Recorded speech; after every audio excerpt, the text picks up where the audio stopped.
बिस्मिल्लाहिर्रहमानिर्रहीम। अस्सलाम वालेकुम। यूट्यूब चैनल पर तारिक मतीन आपको खुश आमदीद कहता है। सबसे पहले वही दरख्वास्त कि अगर आप चाहें तो चैनल को सब्सक्राइब करें ताकि वो चीज़ें जो मैं चाहता हूँ आप तक पहुँचें वो आप तक पहुँच सकें। एक बार फिर वज़ीर आज़म इमरान खान साहब ने कौम से बात की, बराह रास्त आए, कौम से बात की, ख़िताब किया, लोगों की लाइव कॉल्स नहीं और उसमें उनसे गुफ्तगू की। वज़ीर आज़म इमरान खान साहब के हवाले से दो बातें आज सोशल मीडिया पर ज़ेरे गर्दिश हैं। ये जो दो बातें हैं ये वज़ीर आज़म के ख़िताब से ही निकली हैं और इन दो बातों पर कुछ लोगों को, बल्कि इनमें से एक बात पर तो ख़ास तौर पर कुछ लोगों को बड़ी मिर्चें लगी हैं, जल भुन रहे हैं, कबाब हो गए हैं वो लोग। उन लोगों पर मुझे बात करनी है। और दूसरा एक और जो वज़ीर आज़म के ख़िताब का दूसरा हिस्सा था, एक और बात, वो बात बड़ी वायरल हो रही है, उस पर भी मुझे आपसे बात करनी है। इन दो बातों का अगर मैं खुलासा दूं आपको तो मैंने थंबनेल में भी लिखा है कि वज़ीर आज़म इमरान खान साहब ने हामिद मीर समेत सहाफ़ियों को नानी और मुझे कहानी याद करा दी। और इमरान खान साहब जो हैं उन्होंने एक बहुत बड़ा सवाल पैदा कर दिया है। तो इस वीडियो में हम इन चीज़ों की बात करेंगे। तो पहले जो है वो बात करते हैं नानी याद कराने की, कहानी याद कराने की बात जो है वो बाद में बात करेंगे। इमरान खान साहब के इस खिताब में एक टुकड़ा था, उस टुकड़े में इमरान खान साहब जो हैं वो बात कर रहे थे पाकिस्तान और भारत के ताल्लुकात के हवाले से कश्मीर के तनाजुर में। तो इमरान खान साहब ने कश्मीर के तनाजुर में बात करते हुए इस सवाल पर कि हमारे ताल्लुकात भारत से कब बेहतर, कितने बेहतर, क्या हो रहा है, उन्होंने बात की। और उन्होंने बात करते हुए क्या कहा, मैं चाहूंगा कि पहले आप ये जरा सा क्लिप सुने, उसके बाद नानी कैसे याद कराई है खान साहब ने वो मैं आपके सामने रखता हूं। अगर हम इस वक्त हिंदुस्तान से ताल्लुकात नॉर्मलाइज करते हैं, इसका मतलब कि हमने कश्मीर के लोगों से बहुत बड़ी हम एक गद्दारी करेंगे। तो ये क्लिप आपने सुना। अब बात नानी याद कराने की। देखिए, मैंने यहाँ अपने लैपटॉप पे अपनी गोद में जो रखा हुआ है कुछ चीजें खोली हुई हैं। एक सहाफ़ी हैं, मेरे दोस्त हैं, मेरे सीनियर हैं, शौकत पराचा साहब। आप न्यूज़ में साथ इन्होंने हमारे काम भी किया है और बड़े जर्नलिस्ट हैं, पाकिस्तान के सीनियर जर्नलिस्ट हैं। शौकत पराचा साहब ने जो है एक ट्वीट किया इमरान खान साहब की इस गुफ्तगू को जो मैंने आपको सुनवाई है लेकर, एक ट्वीट किया और कहा टू हुम इट कंसर्न्स, और लिखा विद द सेम पेज। कहां है एक सफा, एक पेज पर होना कहां है।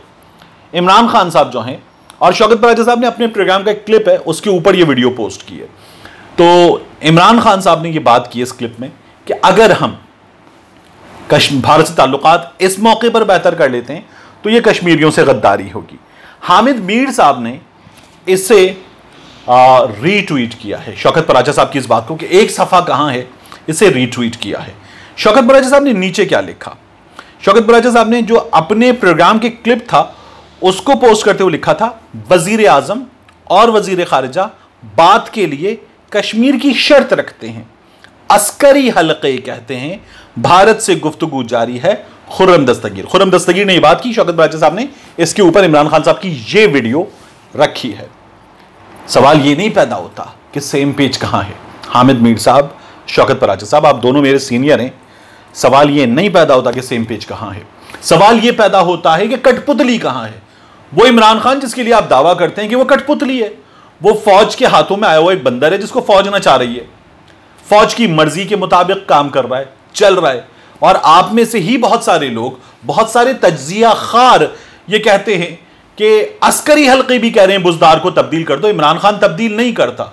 तो कठपुतली कहां है, यह सवाल पैदा होता है। भारत से ताल्लुकात का मामला है ही ज्यादातर फौज की इन्वॉल्वमेंट का, जिसमें हमें मुसलसल लड़ना पड़ता है और उसमें इमरान खान की मर्जी चल रही है और आप कहते हैं कठपुतली है।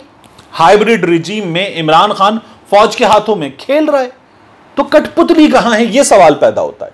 जिसे आप मुसलसल कहते हैं, इसराइल की बात करते हुए फौज को अभी भी आप ललकार रहे थे, धमकियां दे रहे थे और साथ में आप इंडायरेक्टली बेगैरत वगैरह भी कह रहे थे। वहां पर भी इमरान खान कहता है कि पॉलिसी वो जो कायदे आजम मोहम्मद अली जिन्ना रहमतुल्लाह अलैह की है। तो सवाल यह नहीं पैदा होता कि पॉलिसी क्या है, एक सफा कहां है, सवाल पैदा होता है कठपुतली कहां है। ढूंढ के लाइए उस कठपुतली को जिसके लिए आप पूरे पाकिस्तान के सामने बार बार बताते हैं कि ये फौज चला रही है, ये फौज के हाथों में चल रहा है, फैसले कोई और कर रहा है। जब ये आप मोहम्मद मालिक साहब के प्रोग्राम में, नदीम मलिक साहब के प्रोग्राम में, काशिफ अब्बासी साहब के प्रोग्राम में बात करते हैं, अपने प्रोग्राम में तो आप मेजबान होते हैं तो आप ये बात नहीं करते, तो ढूंढ के लाइए उस कठपुतली को जिसे आप लोगों के सामने बार बार पेश करते हैं। दूसरी चीज इमरान खान साहब के खिताब की।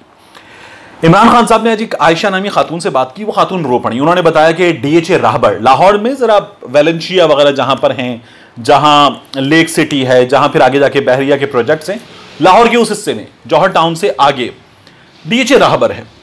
वहां उन खातून ने बताया कि एक SSP के भाई ने, एक पुलिस ऑफिसर के भाई ने उनके घर पर कब्जा कर लिया और फिर वो कब्जा जो है बड़ी मुश्किलों से इमरान खान साहब की हुकूमत में छुड़वाया गया। कई बरस से कब्जा था। खातून बेवा है, खातून की वालदा बेवा है, वालदा का ये घर था और उस शख्स ने कब्जा छोड़ते हुए, वो चूंकि तगड़े आदमी का भाई था, उसने कोई मेंटेनेंस नहीं दी होगी, चार्जेस नहीं दिए होंगे, खातून को कर दिया 5-5.5 लाख रुपए का मकरूज। वो रो पड़ी। इस बात ने, इमरान खान साहब ने इस पर बात की, मुझे कहानी याद करा दी। यहां कराची में मेरे एक अजीज हैं, वो एक खातून की प्रॉपर्टी के मामलात देख रहे हैं अटर्नी के साथ मिलकर, और उन अजीज का जो है वो प्रॉपर्टी का अच्छा बड़ा बिजनेस है।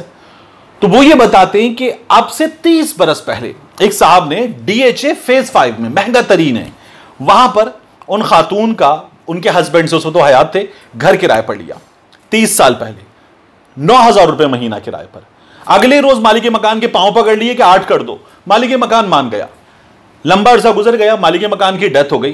खातून अब अपने मामलात को जिस तरह से भी चला रही थी, बराए नाम किराया था। DHA में एक अरसे से वो शख्स रह रहा था उनके घर पे। अब वो ये कह रही थी कि इस किराए में हम नहीं दे सकते, DHA में किराया 70-80 हजार तक पहुंचा और अब लाखों में पहुंच गया, तो ये घर खाली कर दो। वो घर खाली नहीं कर रहा था और वो अदालत चली गई खातून, वो शख्स भी अदालत चला गया, बेवा का घर खाली नहीं कर रहा था।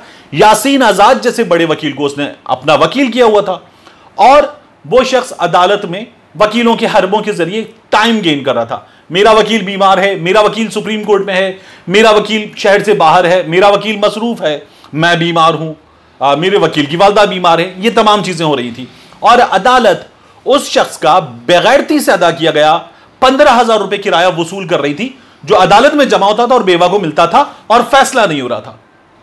अब ये पिंड दादन खान से आए हुए जजेस तो नहीं थे, इनको भी पता था कि DHA में फेज 5 में इस प्रॉपर्टी का क्या किराया है। इसके नजदीक नीलम कॉलोनी में 1.5 कमरे की खोली 15,000 में नहीं मिलती, जहां पर आप 500 गज का बंगला लेकर बैठे हुए हैं, जिसका किराया आप 1.5-2 लाख, घर बेहतरीन बनाओ तो 2.5-3 लाख रुपए किराया है। वहां वो शख्स अदालत में जमा करवा रहा था 15,000 रुपए और यह मामला चल रहा था। तगड़े वकील उस शख्स ने कर रखे थे।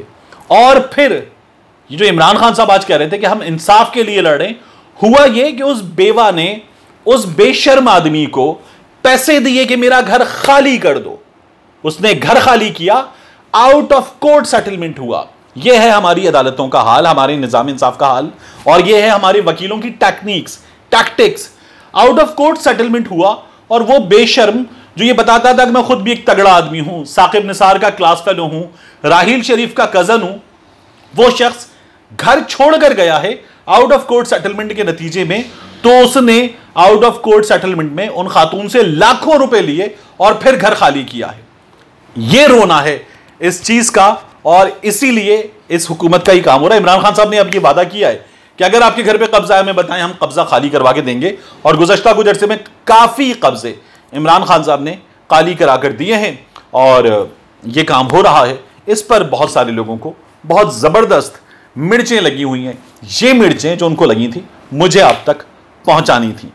मिलते हैं इंशाल्लाह आपसे अगले व्लॉग में।